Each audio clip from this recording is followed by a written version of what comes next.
Sur une phrase. Avec des nuances. Je m'arrête sur une phrase.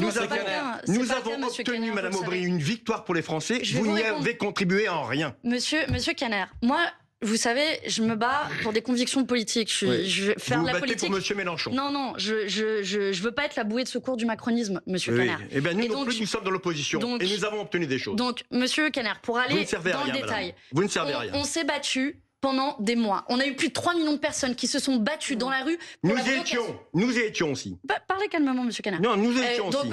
Arrêtez de mentir. On s'est battu. Laissez-moi aller au bout de la phrase et vous allez voir. On s'est battu aux côtés de l'ensemble des syndicats pour abroger la réforme des retraites. Pendant un an, on s'est mobilisé avec les plus grandes mobilisations sociales de notre histoire récente. Nous aussi, madame.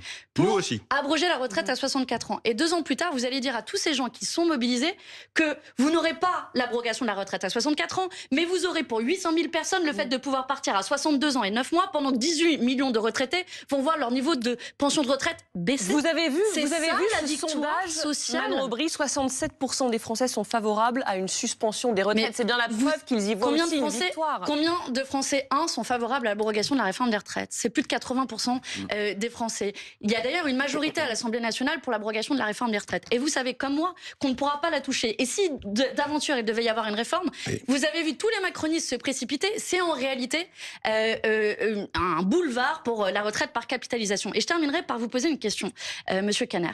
Allez-vous au final voter en faveur du projet de loi de finances de la sécurité sociale? Mais nous n'en sommes pas là, chère madame. Mais pour que cette soi-disant suspension, entrons pour dans que le ce décalage soit accepté, il faut voter en faveur de ce projet de loi de finances de la sécurité sociale. Nous connaissons la valse à 4 temps qui est la vôtre. Non mais à savoir dissolution, destitution, insurrection, Mélenchon. Non, c'est se débarrasser du macronisme. Attendez. Je vous l'accorde. On n'est pas là pour poursuivre sa politique. Nous sommes dans l'opposition. Et donc, dans l'opposition, on s'oppose. Donc, vous allez vous opposer au projet de loi de finances de la sécurité sociale? Attendez, mais si vous m'aviez écouté tout à l'heure. Mais vous m'avez pas répondu à cette question. Mais je vais vous répondre. Au Sénat, j'ai dit que nous nous opposerons à l'année blanche, nous opposerons au gel des prestations, nous opposerons à le moindre remboursement des médicaments. Donc vous allez voter contre le budget de la sécurité sociale. Mais, chère madame, personne ne sait aujourd'hui quel est le vrai support. Il n'y aura pas de décalage de la réforme. Non, mais attendez. Excusez-moi. La démonstration mais il n'y a pas de démonstration.